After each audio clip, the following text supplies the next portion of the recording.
अब मैं आपको समझा रहा हूँ कि some important terms of force, force के कुछ इंपॉर्टेंट टर्म्स हैं जिसके बारे में आप नहीं जानते हैं, तो मैं आपको समझा रहा हूँ। पहला हम देखेंगे कि नॉर्मल रिएक्शन क्या होता है। नॉर्मल रिएक्शन देखो समझना, नॉर्मल मतलब क्या होता है, परपेंडिकुलर। नॉर्मल मतलब परपेंडिकुलर। रिएक्शन मतलब होता है कि रिएक्शन मतलब होता है कि रिएक्शन ऑफ फोर्स। रिएक्शन मतलब क्या हो गया, रिएक्शन ऑफ फोर्स, फोर्स का रिएक्शन के बारे में बात करते हैं। अब जैसे हम आपको एग्जांपल लेके समझाते हैं कि मान लीजिए ये बॉडी है, ये एक ब्लॉक है, ये ब्लॉक जो है यहाँ पे टेबल पे रखा हुआ है। टेबल पे रखा हुआ है तो क्या करेगा, टेबल पे ये एक फोर्स लगा रहा होगा डाउनवर्ड। कौन सा फोर्स, उसका वेट। कौन सा फोर्स लगाएगा, वेट। वेट मतलब क्या हो गया, mg। अब देखिए आपने न्यूटन का तीसरा नियम पढ़ा है, याद है आपको, 9th में पढ़ा था, थोड़ा सा याद होगा आपको, कि for every action there is a equal and opposite reaction. तो यहाँ पे जो अपोजिट रिएक्शन है और इक्वल, वो कौन है, हम बोलेंगे दिस इज नॉर्मल। कौन है, नॉर्मल। नॉर्मल ही क्या होता है, देखो इसके इसके अच्छा, नॉर्मल की वैल्यू कितनी हो जाएगी, जितना नीचे था उतना ही, मतलब mg। बोलो समझ में आ गया आपको नॉर्मल रिएक्शन क्या होता है। हेलो,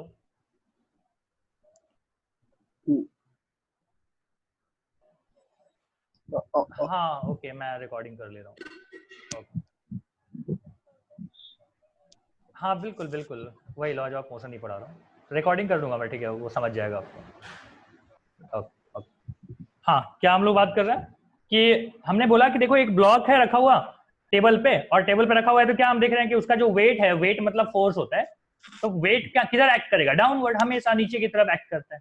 तो उसके अपोजिट में एक रिएक्शन लग रहा होगा, कौन सा रिएक्शन, उसको बोलते हैं एन। एन मतलब होता है normal reaction, this is mg।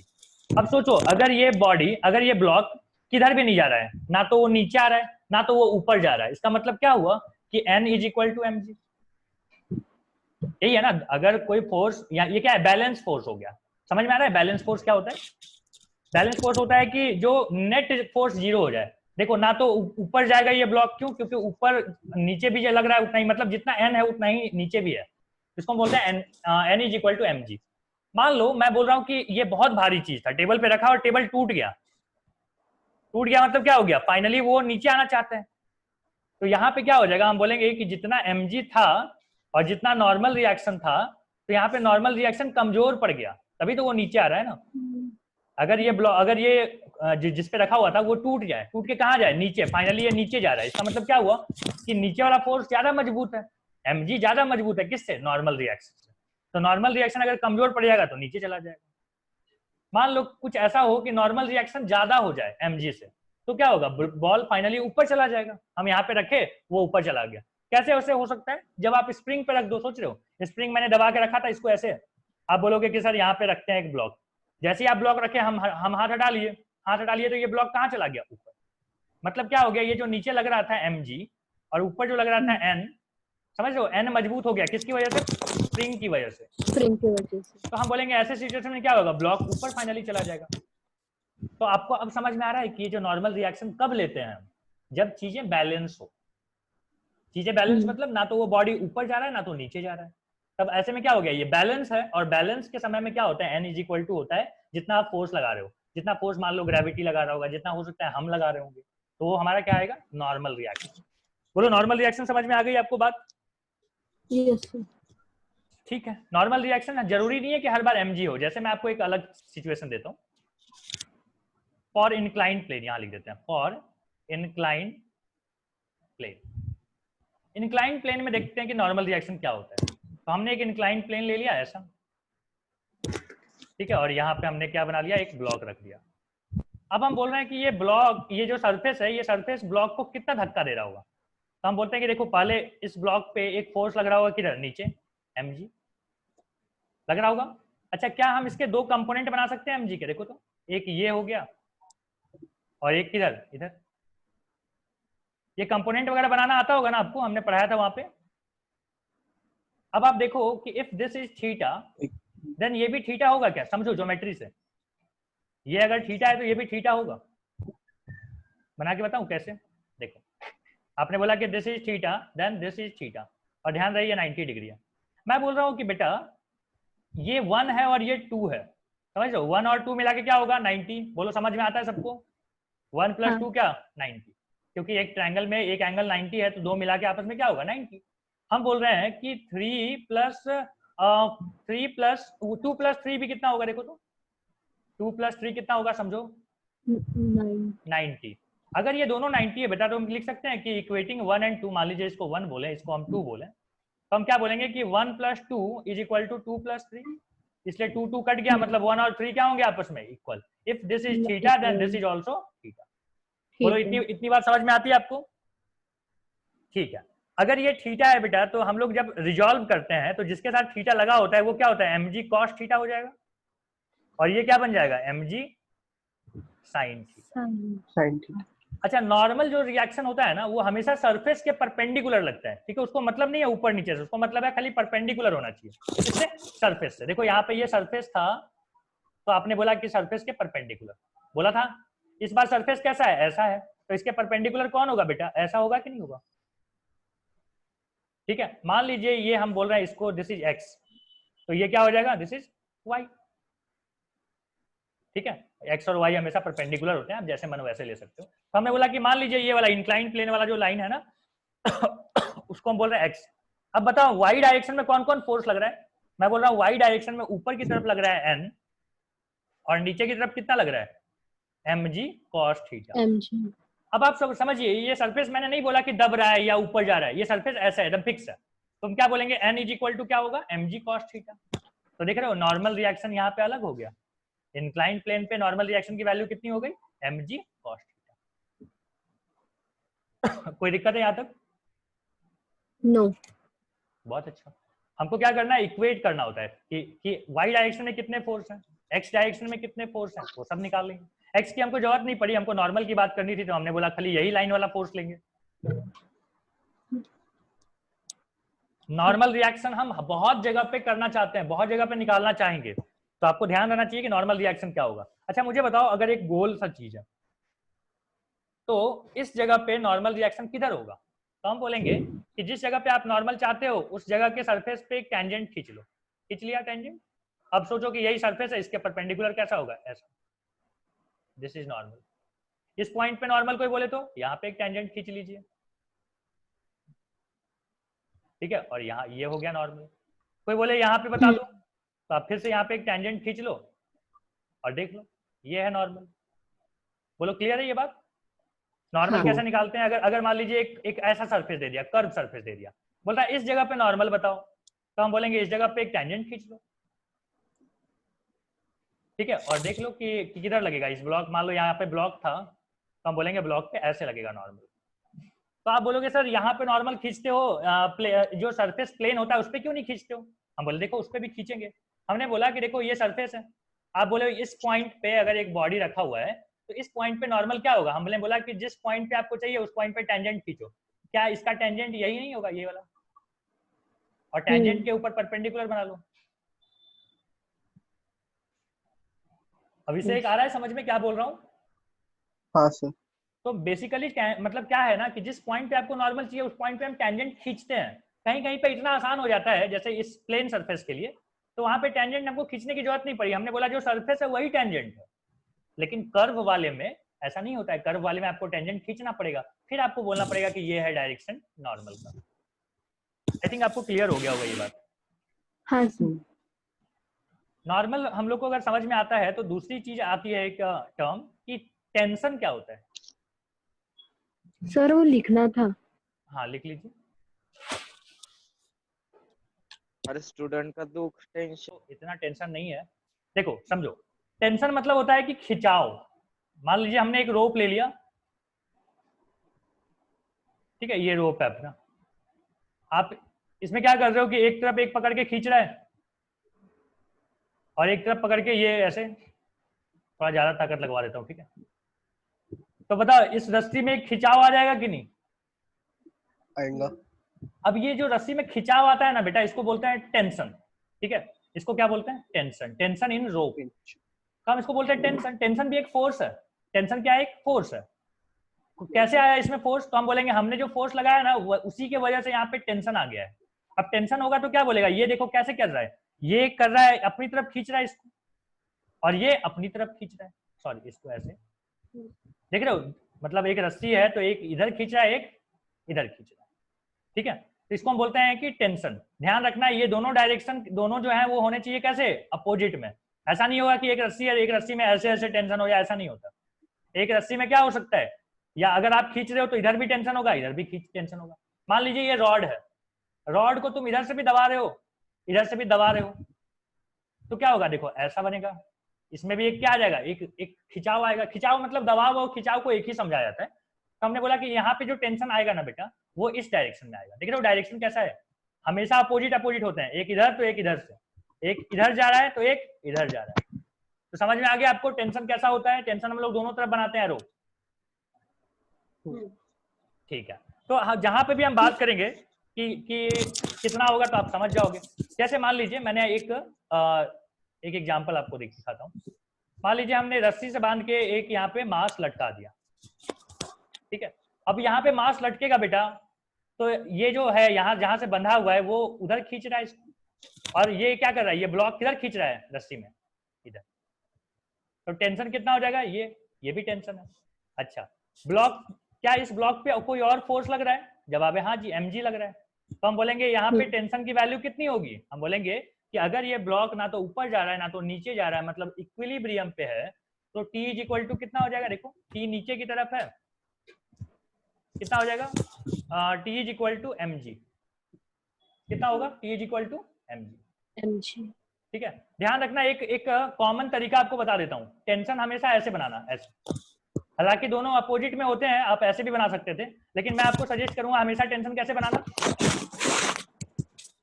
रहेगा। समझ में आ गया, दोनों दोनों जो उसका हाँ। एरो का हेड है ना वो टकराना चाहिए, ऐसा बनाना। ऐसे बनाने से क्या आता है ना कि हम हाँ, दो मतलब जो फोर्स है वो एक ही साइड में, मतलब जैसे आपने वो दोनों अपोजिट साइड से किया है, बट वो कभी एक ही साइड से गया तो ऐसा नहीं हो सकता कभी भी ना, क्योंकि खिंचाव अगर आना है तो पानी थोड़ी है कि इधर से भी बहेगा इधर भी बहेगा वही डायरेक्शन में, ऐसा नहीं है ना। ठीक है, ये कैसा है, ये खिंचाव है। खिंचाव मतलब क्या होता है कि सोच रहे हो कि मैं इधर से खींच रहा हूँ तुम उधर से खींच रहे हो, हाँ, तो खिंचाव है तो दोनों अपोजिट डायरेक्शन में होगा ना, तभी तो टेंशन होगा। तो जब भी टेंशन होना है तो क्या होगा, दोनों का डायरेक्शन हमेशा अपोजिट रहेगा। और मैं आपको बोल रहा हूँ कि अपने कन्वीनियंट के लिए ना हम लोग क्या मान लेते हैं कि एक रस्सी ले लिया, रस्सी में हमेशा एरो जो है ना लड़ता हुआ दिखाई देना चाहिए। देखो ऐसे दिखाई देने से क्या फायदा हो जाता है हमारे लिए ना, ये कॉन्सेप्ट समझना आसान हो जाता है कि ये टेंशन का डायरेक्शन, टेंशन ऊपर है, वेट किधर लग रहा है, नीचे। तो हम बोलेंगे कि T इज इक्वल टू क्या है, mg। T is equal to कितना, mg। ठीक है, तो ऐसे हम लोग बोलते हैं कि टेंशन की वैल्यू ये होती है। अब हम बहुत जगह पे जहां जहां पे रस्सी यूज करेंगे वहां पे टेंशन यूज करेंगे, तो आप समझ जाना कि टेंशन क्या है। एक और बात समझिएगा, if rope is uniform rope is uniform मतलब सब जगह जो है ना उसकी मजबूती सेम है, थिकनेस सेम है। जनरली जो है ना हम मानते हैं कि रस्सी अगर है दिया हुआ तो उसका हर जगह यूनिफॉर्म रहेगा, थिकनेस सेम है। अगर थिकनेस वगैरह सब सेम है तो एक रोप में हर जगह पे टेंशन सेम आएगा। मतलब एक मान लीजिए इतनी बड़ी सी हमने रस्सी ले लिया, इसको हम इधर से खींच रहे हैं, ये इधर से खींच रहा है, तो किसी ने पूछा यहाँ पे टेंशन बता दो, हमने बोला कि यहाँ पे टेंशन T है। तो कोई बोला कि अच्छा बी पॉइंट पे बता दो, हम बोलेंगे बी ही नहीं, सी डी ई एफ जहां भी आपको चेक करना है चेक कर लीजिए, टेंशन हर जगह क्या है, T है। मतलब एक रस्सी में चाहे आप कहीं पे भी टेंशन निकालिए उसकी वैल्यू कितनी होगी, सेम रहेगी। सर मतलब दोनों तरफ से सेम फोर्स से खींचा तो टेंशन सेम फोर्स से खींचे ना खींचे उससे फर्क नहीं पड़ता है, ठीक है। अगर आप नहीं खींचोगे तो ये रस्सी इधर चला जाएगा। हम तो क्या बोलते हैं कि रस्सी रुका हुआ रहना चाहिए, मतलब इक्विलिब्रियम पे रहना चाहिए। अब इक्विलिब्रियम का कंडीशन ये है कि सेम लगाना पड़ेगा आपको फोर्स, ठीक है। मान लो मैंने दो ब्लॉक को बांध दिया, ठीक है, बांध के हम एक ब्लॉक को ऐसे खींच रहे हैं, तो मैं बोल रहा हूँ कि इस रस्सी में अगर बेटा टेंशन T है तो क्या इस रस्सी में टेंशन T होगा, हाँ। नहीं नहीं नहीं नहीं, नहीं नहीं नहीं बेटा रस्सी अलग अलग हो गई। देखो एक रस्सी यहाँ पे है, एक हाँ। रस्सी यहाँ पे, रस्सी अलग अलग हो गई ना। रस्सी अलग अलग हो गई तो जरूरी नहीं है कि टेंशन सेम रहेगा। हाँ, इस रस्सी में कहीं पे भी अगर आप चेक करो तो टेंशन T ही रहेगा। इस रस्सी में कहीं पे भी चेक करो, मान लो T1 होता होगा, जरूरी नहीं है कि ये T और ये T सेम आए। क्यों, क्योंकि रस्सी बदल गया, रस्सी सेम है, रोप सेम है, तो क्या होगा, टेंशन हर जगह सेम रहेगा। क्लियर है, ये बात समझा दिया मैंने आपको। सर 2 मिनट रिपीट करना आप। अगर सेम रोप है तो टेंशन हर जगह क्या होता है, सेम होता है। सेम होता है। और आपने वो रस्सी दूसरी अलग अलग कुछ भी रस्सी है बोला तो ना? अलग अलग टेंशन होगा। रोप अगर बदल दिया हमने, 2 रोप ले लिया तो दोनों का टेंशन अलग अलग होगा। ठीक है, तो हमने लिख दिया कि in a rope tension at every point, tension at every point is same. देखो हम बड़े न्यूमेरिकल की तैयारी कर रहे हैं, ये छोटी छोटी चीजें पढ़ के क्या कर रहे हैं, एक बड़े न्यूमेरिकल करने की तैयारी कर रहे हैं। तो ये सब अभी अब छोटे छोटे पार्ट हैं, ये तो आपको रटा हुआ हो जाएगा, ये सब कहीं पर लिख के याद वाद नहीं करना पड़ेगा। इतनी प्रैक्टिस हमारी होगी इस चीजों पे कि आपको याद हो जाएगा ये।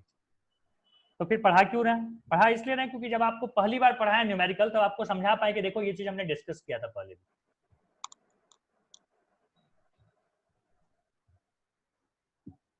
आ गई समझ में? हाँ। ठीक है, अब एक बहुत इंपॉर्टेंट चीज बता रहा हूं बेटा आपको, इसको हम बोलते हैं फ्री बॉडी डायग्राम। ठीक है, क्या बोलते हैं इसको? Free body diagram. Free body diagram. Free body diagram को हम अपन शॉर्टकट में बोलते हैं एफबीडी।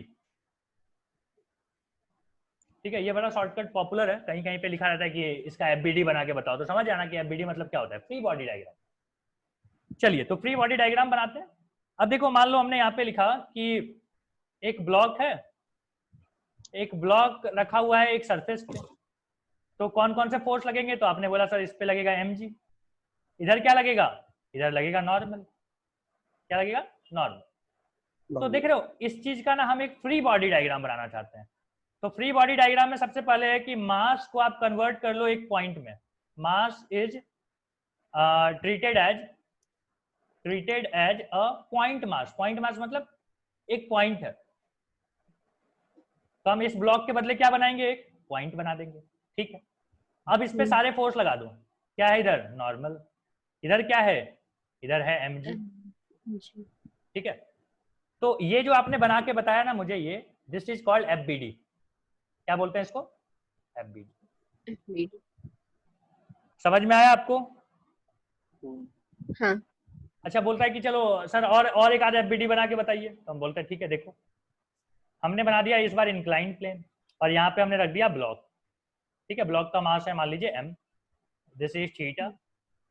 अब बोलता है हमको इस ब्लॉक का एफबीडी बना के बताओ। क्या चाहिए हमको? FBD of block. तो हम बोलेंगे कि पूरा का पूरा मास को हम क्या मानते हैं? एक पॉइंट मानते हैं। बना दिया हमने एक पॉइंट। इस पे कौन कौन से फोर्स लग रहे हैं बेटा? इस पे समझो, हम बोल रहे हैं इस पे लग रहा है mg, और क्या लग रहा है? mg के 2 कंपोनेंट बना लूं, एक ऐसे एक ऐसे, लास्ट टाइम भी बनाया था आपने, याद है? इसको हम बोलते हैं mg cos थीटा, इसको बोलते हैं mg sin थीटा। इधर क्या होगा? नॉर्मल। ठीक है, और मान लो यहाँ पे फ्रिक्शन फोर्स भी है, तो फ्रिक्शन कैसा होता है? हमेशा मोशन के अपोजिट होता है, तो ये फ्रिक्शन फोर्स। देख रहे हो कितनी सारी फोर्स का हमने यहाँ पे जंबल कर दिया पूरा। अब सबको मैं आसान करने वाला हूँ। समझो इस पॉइंट पे क्या फोर्स लग रहा है बेटा? इधर ध्यान से, फ्रिक्शन फोर्स। इधर क्या लग रहा है? हम बोलेंगे mg sin थीटा लग रहा है। इधर क्या लग रहा है? आपने बोला mg cos थीटा लग रहा है। इधर क्या लग रहा है? नॉर्मल। क्या लग रहा है? नॉर्मल। अब हम देखो इसको मान लेते हैं कि ये दिस इज एक्स एक्सिस और दिस इज वाई एक्सिस। अब बताओ मुझे एक्स एक्सिस में कौन कौन से फोर्स है? हम बोलेंगे एफएस है, और मान लीजिए एक तरफ के डायरेक्शन को, मान लीजिए इधर वाले डायरेक्शन को पॉजिटिव मानते हैं, तो इधर वाला क्या होगा? नेगेटिव। ठीक है, और कोई फोर्स लग रहा है क्या? नहीं। क्या ये बैलेंस है? हाँ जी बैलेंस है, तो हम बोलेंगे 0। दोनों मिला के कितना लग रहा है? नेट फोर्स कितना है? 0। अब समझो, क्या ये सरफेस के ऐसे ऐसे हो रहा है क्या? नहीं। मतलब ये भी क्या है? बैलेंस फोर्स है। बैलेंस फोर्स है तो मान लो ऊपर वाले के लिए हम लोग n की तरफ डायरेक्शन वाले को प्लस मान लेते हैं, तो ये n हो जाएगा, तो नीचे वाले को क्या बोलेंगे? माइनस हो जाएगा। mg cos theta is equal to. ये लिखना समझ में आया क्या? पहले भी बताया था, देखो हाँ। लास्ट टाइम क्या था, इस डायरेक्शन में कोई फोर्स नहीं थे, तो हमने नहीं किया इसके बारे में बात। तो क्या बोला हमने बोला कि देखो मान लो ऊपर वाले को हम प्लस मानते हैं, तो हम बोलेंगे n, और नीचे को माइनस मानते हैं mg इज इक्वल टू क्या? नेट फोर्स इज 0, क्योंकि ये इक्विलिब्रियम में है। तो आप क्या बोलोगे? n इज इक्वल टू क्या होता है? mg। कई बार मैंने आपको बताया पहले भी कि n इज इक्वल टू क्या होता है mg इस केस में। तो यहाँ पे आप n इज इक्वल टू बता सकते हो क्या होगा, हम बोलेंगे n इज इक्वल टू बता सकते हैं mg क्या होगा cos थीटा होगा। यहाँ पे force of friction is equal to क्या हो जाएगा, हम बोलेंगे force of friction is equal to mg sin theta हो जाएगा। समझ रहे हो ना, ये इसको उधर भेज दिया मैंने कल। ये जो तरीका है इस बड़े से डायग्राम में जंबल डायग्राम को सिंप्लीफाई करने का जो तरीका है बेटा उसको क्या बोलते हैं, एफबीडी, फ्री बॉडी डायग्राम। हाँ आया समझ में? हाँ एक और बना के बताता हूँ फ्री बॉडी डायग्राम। एग्जाम्पल वो नंबर, ऊपर का लिखने दीजिए ना। अच्छा लिखो।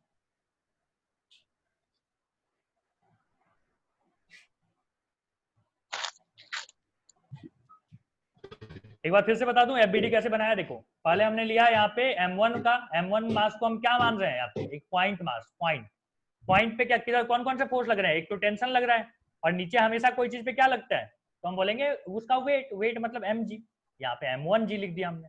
इसका इक्वेशन कैसे बनेगा, ऊपर वाले फोर्स के लिए प्लस में ले रहे हैं तो नीचे वाला क्या लेंगे माइनस, तो t minus m1g is equal to 0।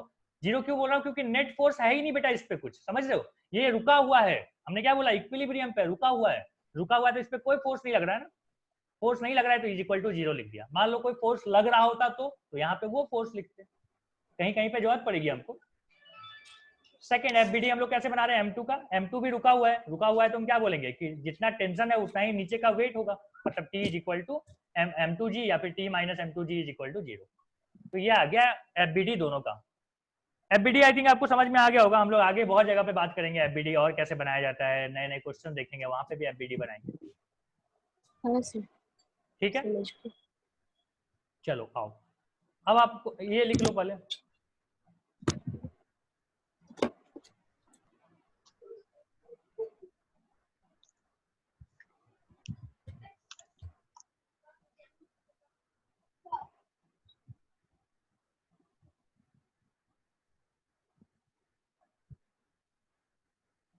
और अभी न्यूटन के लॉ ही पढ़ेंगे ना। न्यूटन का लॉ पढ़ेंगे लेकिन जो 9th में पढ़ा है उससे थोड़ा सा अलग वे में,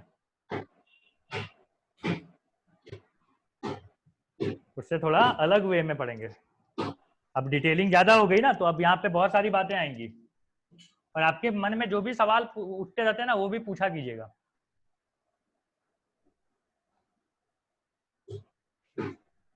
हो गया, लिख लिया? आओ न्यूटन्स लॉज ऑफ मोशन पढ़ते हैं सबसे पहला। तो फर्स्ट लॉ देखो क्या हम लोग को बोलता है, फर्स्ट लॉ समझना क्या बोलता है कि अगर नेट फोर्स 0 हो, नेट फोर्स क्या हो, 0 हो। नेट फोर्स 0 का मतलब होता है बेटा चीजें क्या है, इक्विलिब्रियम में, इक्विलिब्रियम में। क्या इक्विलिब्रियम का मतलब कि मतलब इक्विलिब्रियम का मतलब क्या कोई फोर्स नहीं होता है, ऐसा होता है क्या, जवाब है नहीं। इक्विलिब्रियम का मतलब होता है कि नेट फोर्स 0 होना चाहिए। जैसे समझो मैं बोल रहा हूँ एक ब्लॉक है यहाँ पे, आपने इधर से लगाया 5 न्यूटन फोर्स, इधर से लगाया आपने 5 न्यूटन फोर्स, ठीक है, तो ये क्या हो गया, इक्विलिब्रियम में आ गया। इक्विलिब्रियम में क्यों आ गया, क्या यहाँ पे कोई फोर्स नहीं है, जवाब है नहीं, ऐसा नहीं है। यहाँ पे फोर्स है लेकिन नेट फोर्स कितना है, नेट फोर्स मतलब मान लो इधर जाने वाले को आप प्लस बोलते हो अगर, तो इधर जाने वाले को क्या बोलेंगे, नेगेटिव। तो देखो +5 और -5 मिला के कितना हो जाएगा, +5 -5 मिला के कितना, 0। तो नेट फोर्स इज 0। जब भी नेट फोर्स 0 हो तो आप क्या बोलते हो, चीजें किसमें है, इक्विलिब्रियम में। तो एक मिनट देख लेता हूँ रिकॉर्डिंग ऑन है कि नहीं, हाँ ऑन। तो हम लोग क्या देख रहे हैं कि नेट फोर्स कितना है, 0। अब अगर नेट फोर्स बेटा 0 हो जाएगा तो नेट एक्सेलरेशन भी कितना होगा, 0। फोर्स इज इक्वल टू क्या होता है, मास इनटू एक्सेलरेशन। मास तो कभी कोई चीज का 0 हो ही नहीं सकता है। अगर ये फोर्स 0 है इसका मतलब है कि ये तो 0 है नहीं, मतलब कौन 0 है, ए 0 है। फोर्स अगर 0 है तो क्या 0 है, एक्सेलरेशन 0, क्योंकि मास कभी भी कोई चीज का 0 नहीं हो सकता। मैटर का बेसिक डेफिनेशन है कि मैटर हम कोई चीज को कब बोलते हैं, जब उसमें मास होता है। तो मास तो 0 हो ही नहीं सकता, तो मतलब अगर नेट फोर्स 0 है इसका मतलब there is a net acceleration 0, यही हुआ मतलब। अगर 0 एक्सेलरेशन है मतलब क्या होगा कि स्टेट में कोई चेंज नहीं, क्या हुआ, स्टेट में कोई चेंज नहीं। अगर आप एक्सेलरेशन नहीं करवा रहे हो मतलब रुका हुआ है तो रुका ही रहेगा। समझ रहे हो, रुका हुआ को अगर चलना है तो एक्सेलरेशन का होना जरूरी है। अगर चलती हुई चीज को रुकना है तो there is a change in velocity. मतलब चेंज इन वेलोसिटी का क्या मतलब होता है, देयर इज अ एक्सेलरेशन। समझ में आ रहा है क्या बोल रहा हूँ? हाँ। नो चेंज इन स्टेट मतलब क्या हो गया, रुका हुआ, रेस्ट और मोशन। क्या क्या बोला मैंने, समझो। मैंने बोला अगर फोर्स नहीं है, मतलब फोर्स जीरो है, तो एक्सेलरेशन भी क्या होगा, जीरो होगा। अगर एक्सेलरेशन जीरो होगा तो क्या होगा, तो बोलेंगे कि चेंज ऑफ स्टेट होगा ही नहीं, no change of state. No change of state मतलब रेस्ट या फिर मोशन। क्या खाली इतना ही सी बात होती है, बोलेंगे नहीं और एक बात होती है। अगर एक्सेलरेशन जीरो है मतलब नो चेंज इन स्पीड। और क्या होता है, अगर एक्सेलरेशन नहीं है, फोर्स नहीं है, हम बोलेंगे नो चेंज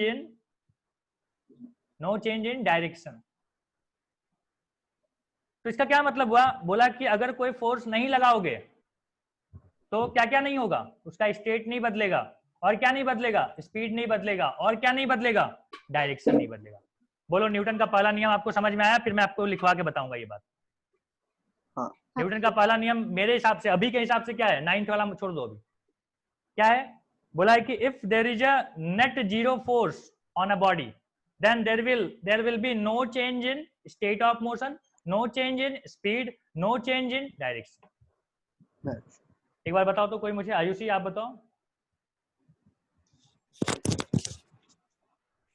इफ हाँ बोलो बोलो बोलो, जो जो समझा है स्टार्टिंग वैसे। क्या थे, एंडिंग पता है, स्टार्टिंग क्या थी। देखो कोई बताओ दूसरा, Ayush. If net force is zero, then then it is Newton's first law of motion. then there will be no change in क्या बोलते motion, no change in speed and no change will be in If direction। net force is zero, then हाँ हाँ there वही है will be no change in state, there will be no change in speed, there will be no change in direction। हाँ हाँ अगर आप force right। नहीं लगाओगे तो ना तो उसका स्पीड बदलेगा, ना तो उसका स्टेट बदलेगा, ना तो उसका डायरेक्शन बदलेगा।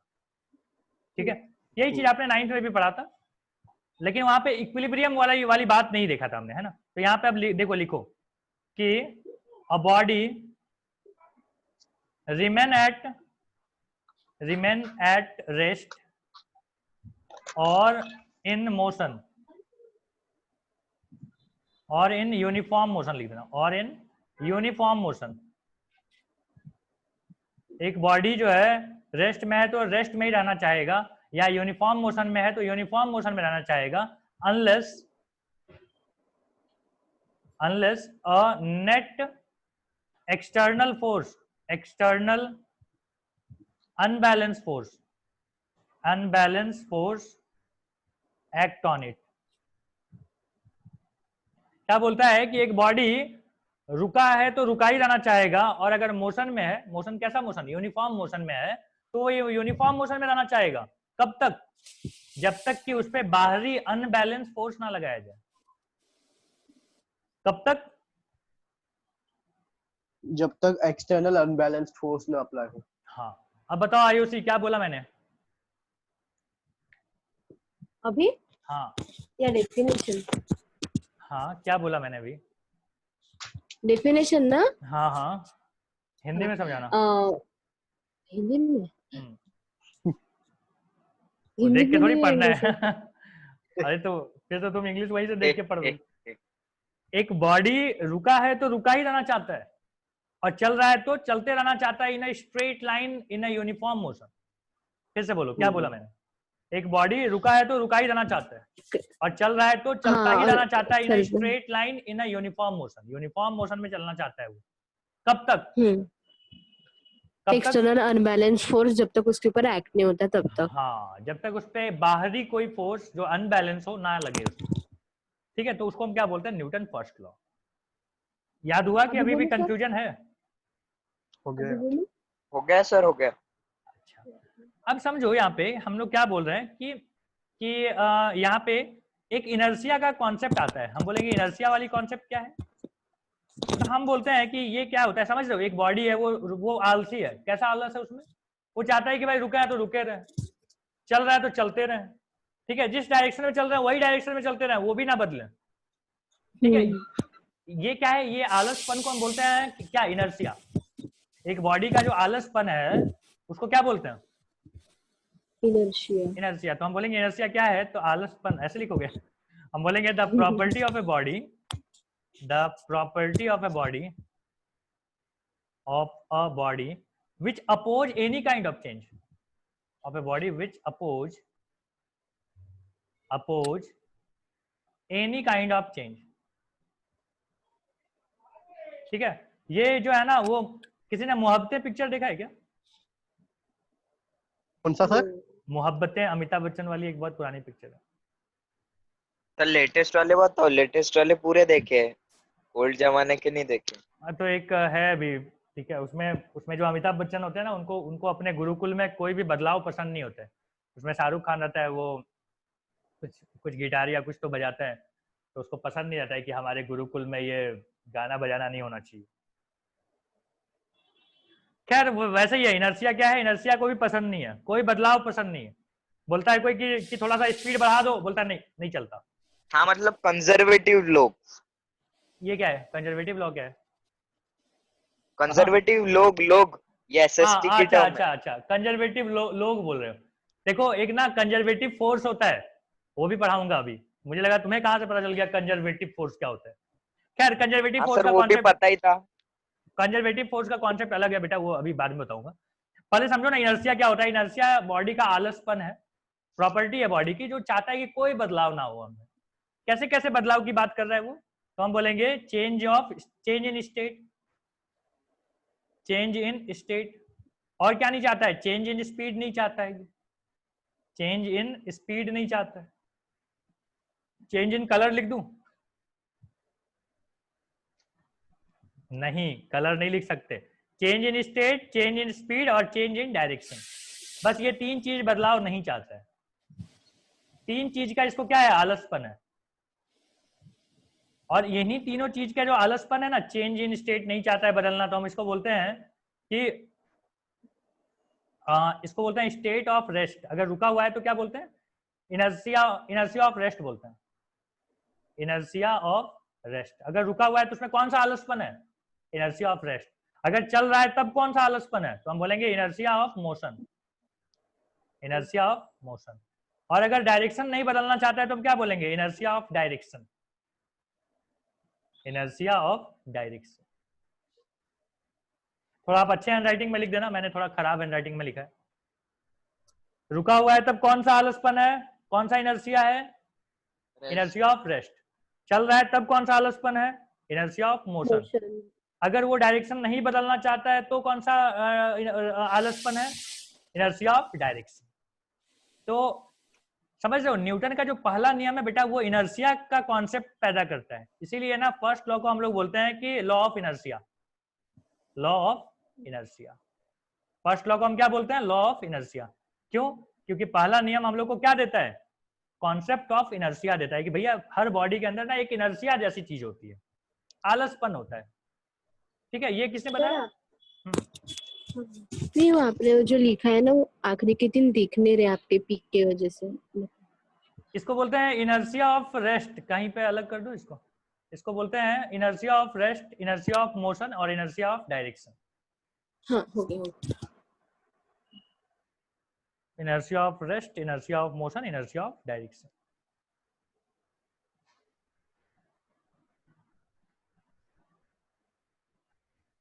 कुछ न्यूमेरिकल्स करते हैं बेटा, ठीक है, बताइएगा। हम यहाँ पे बोल रहे हैं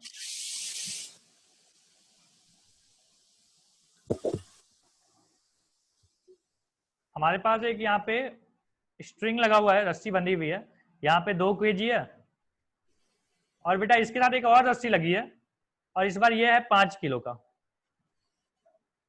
ठीक है, अब आपसे पूछता है कि find the tension in both string, find the tension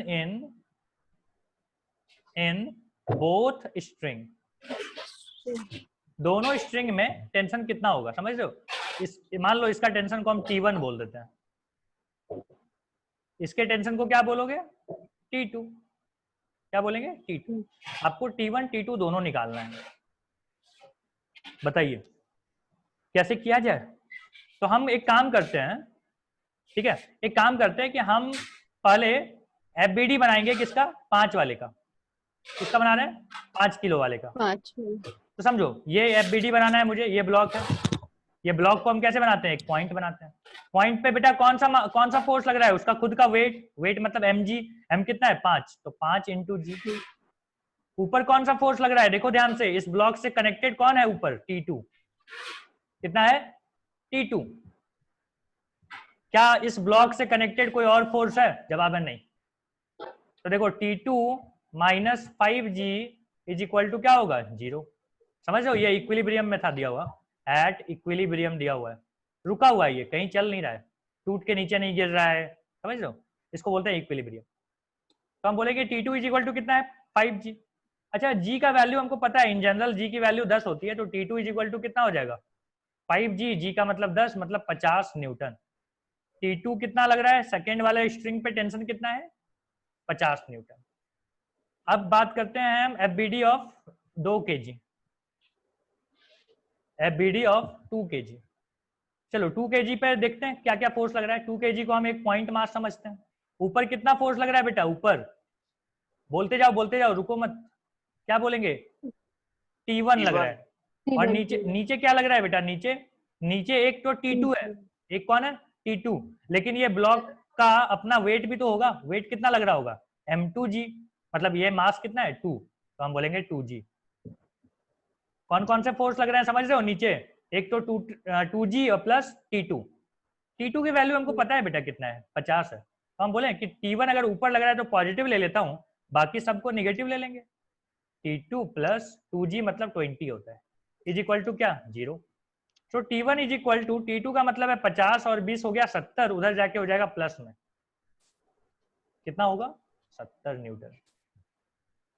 समझ रहे हो कितना ये है, इसमें टेंशन है 50 न्यूटन, इसमें टेंशन कितना है, 70 न्यूटन। क्लियर, हाँ नहीं बोल, T1 minus T2 plus 20 repeat करना सर। क्या रिपीट करूं, नीचे देखो ना कितना फोर्स लग रहा है, एफबीडी नहीं समझ में आ रहा है, नीचे 2 फोर्स लग रहे हैं, दोनों क्या होंगे, नेगेटिव में होंगे, तो हमने कॉमन ले लिया नेगेटिव। ऊपर कितने फोर्स लग रहे हैं, एक फोर्स, ऊपर वाले को क्या लेते हैं, प्लस लेते हैं, तो T1 माइनस इन दोनों का, हाँ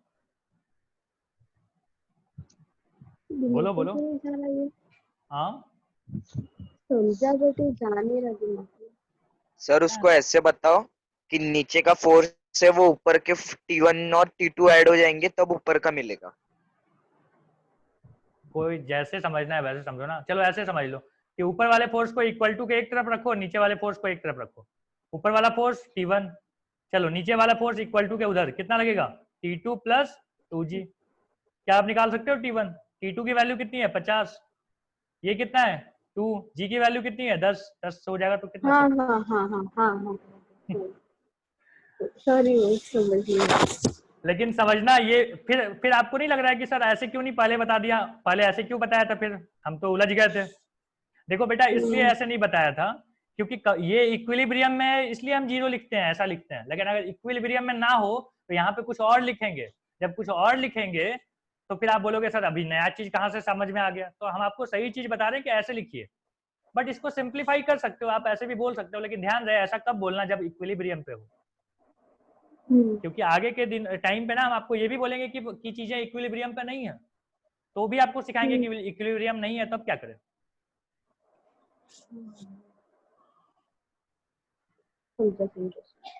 आयुष आया समझ में, आयुष, हाँ सर।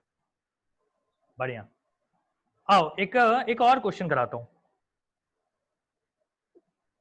क्वेश्चन है कि यहाँ पे ना एक समझो छत है, छत से हमने एक रस्सी बांध के ऐसे,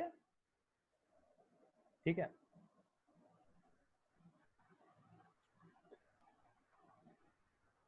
ऐसे बांधा हुआ है, ये 5 किलो का ब्लॉक है, ठीक है। बोलता है कि इस रस्सी में, दोनों रस्सी में टेंशन कितना होगा, find the tension in each rope, हर रोप में टेंशन कितना, ठीक है। मान लीजिए इसका टेंशन को हम T1 बोलते हैं, और इसके टेंशन को क्या बोलेंगे, हम बोलेंगे T2। कितना, T2। अब आप बताइए मुझे कैसे करें, क्या करें। मैं आपको बताऊं, थोड़ा पेन चेंज करता हूं, ठीक है। हम चाहते हैं कि भैया सारा फोर्स ना या तो एक्स डायरेक्शन में लगे या तो वाई में लगे, बीच बीच वाले फोर्स ना लगे। तो हमने बोला ठीक है चलो कुछ करते हैं। अच्छा यहाँ पे ना उन्होंने एक एंगल भी दे दिया था कि दिस इज 37 डिग्री। मुझे बताओ कि अगर ये 37 है बेटा, तो क्या ये वाला 37 होगा? ये समझो अल्टरनेट इंटीरियर एंगल बोलते हैं इसको। अगर ये 37 है तो क्या ये T cos 37 होगा? T नहीं, T1 बोलते हैं इसको, T1। और इधर कितना लगेगा, इधर लगेगा T1 sin 37। कोई दिक्कत तो नहीं है आपको? बोलो बोलो, कोई दिक्कत तो नहीं है? No no. ठीक, दो फोर्स बोला। अच्छा आपको पता है कि ये जो 5 किलो है इस पे फोर्स हमेशा एक नीचे की तरफ लगता है, वेट उसका। हर बॉडी का पे क्या होता है, वेट होता है कि नहीं होता है? वेट क्या होता है, mg। mg किधर लगता है, नीचे की तरफ। नीचे। यही है बेटा पूरा का पूरा जो है ना माया जाल। अब इस माया जाल को हम चाहते हैं कि सिंप्लीफाई करें, तो हमने बोला कि इस अरे यार मम्मा 5 किलो को हम चाहते हैं कि यहाँ पे रखें। 5 किलो ब्लॉक को क्या करें, पॉइंट मास बना दिया। बताइए इस पॉइंट मास पे क्या क्या फोर्स लग रहा है? हम बोलेंगे इधर लग रहा है T2। Hello sir. हाँ अरे यार क्या हो गया, हेलो आओ देखो, देखना सुनाई पड़ रहा है सबको आयुष? हाँ सर। तो बोलते हाँ जाना सर। इधर। अब इधर कौन फोर्स लग रहा है, इधर इस तरफ देख के बता मुझे, बोलो। T1 T1 sin 37। sin अच्छा 37 ऊपर ऊपर कौन कौन से फोर्स लग रहे हैं? T1 cos T1 cos 37 ठीक है बढ़िया। और नीचे क्या लग रहा है? सर FBD बना रहे हैं ना। हाँ FBD बना रहे हैं। कितना लगेगा ये नीचे, 50 50? Newton 50 Newton। अब सोचो कि क्या हम ऐसे बोल सकते हैं कि T1 cos 37 is equal to 50? तो क्या, हाँ अच्छा क्योंकि cos 37 तुम्हें शायद नहीं पता होगा, मैं आपको सिखा देता हूँ। sin 37 की वैल्यू होती है 3/5। हाँ ये 3 और ये 4/5 कुछ हाँ होता है। cos 37 होता है 4/5। ये आपको ध्यान रखना। बताया था ट्रिग्नोमेट्री बिल्कुल के वो। बिल्कुल बिल्कुल बताया था कि यहाँ पे आ गया 4/5, यहाँ पे आ गया 50। सो 4T1 इज इक्वल टू कितना हो गया, 250। मतलब T1 की वैल्यू कितनी आ गई, 250 डिवाइडेड बाई 4 न्यूटन। T1 मिल गया, सोच रहे हो T2 भी मिल जाएगा बेटा, देख तो। अब अपने को T1 मिल चुका है तो हम बोले कि T1 sin 37 is equal to होता है T2। किसको किसको ये बात समझ में आती है, देखो तो। समझा। अगर हमको T1 पता है तो वैल्यू पुट कर दो, बोलो। सर वो कॉल आया था वो थोड़ा सा म्यूट हो गया था वो। अच्छा देखो, वो सिर्फ समझ गया, बाकी से वो 50 न्यूटन से थोड़ा सा बता। 50 न्यूटन बेटा उसका वेट है। हर बॉडी ना का पे एक वेट लगता ही लगता है। हर बॉडी पे एक वेट लगता है, पता है ना, हर बॉडी का अपना एक वेट होता है। वेट मतलब फोर्स है, तो फोर्स नीचे लगेगा हमेशा। हाँ वो समझा उसके बाद से। बस उसके बाद एफबीडी बनाया, एफबीडी के बाद आप देख लो ये 5 से कितना आ गया, 50। अब कितना आ गया, हम बोल रहे हैं कि this is T2 is equal to हो गया 150 डिवाइडेड 50 बाई by 4 4। थोड़ा सा इसको सॉल्व कर लें, अच्छा लगेगा। 25 और ये हो गया 2, 75/2 बोल दें। 75/2 कितना, अगर बोलेंगे ये कि डेसिमल में चाहिए तो कितना होगा, 3 2 6 और 7.5 एंड दिस इज 125/2 मतलब 62.5। 62.5। ठीक है, तो हमने हर जगह का सर T1 T2 सब निकाल लिया, बोलो। सर वो T1 तो अपोजिट मतलब इस डायरेक्शन में जा रहा है और किधर? 50 तो y डायरेक्शन में है। तो हम्म। आपने T1 cos 37। अबे T1 को हाँ हमने क्या कर समझ लिया, गया। T1 को रिजॉल्व कर लिया, तोड़ लिया। हम बोले हमको सब कुछ चाहिए ऐसे डायरेक्शन में और नहीं तो ऐसे में। ये बीच बीच वाले हमको नहीं चलते कि ऐसे ऐसे नहीं चलते। अगर ऐसा ऐसा है तो उसको रिजॉल्व कर लो। रिजॉल्व इसीलिए तो हमने सीखा है कि हाँ हम सर। चाहते हैं कि हर चीज का एक इस डायरेक्शन में कितना असर है। चलो जल्दी करो जल्दी करो। हाँ, तो ये आपका होमवर्क है, देख लो यहाँ पे क्वेश्चन नंबर 3। इस तरीके से हमने ब्लॉक डायग्राम दे दिया है कि √2 kg का मास है उसको 2 रस्सी से हमने बांधा है, एक रस्सी में टेंशन है T1, एक रस्सी में है T2। T1 जो है वो एंगल से बना हुआ है, 60 डिग्री का एंगल है हॉरिजॉन्टल के साथ। T2 जो है 30 डिग्री का एंगल है हॉरिजॉन्टल के साथ। आपको बताना है कि T1 एंड T2। तो अगले क्लास में इसको सॉल्व करके आइएगा, फिर मिलते हैं हम लोग नेक्स्ट क्लास में। बाय। हाँ सर।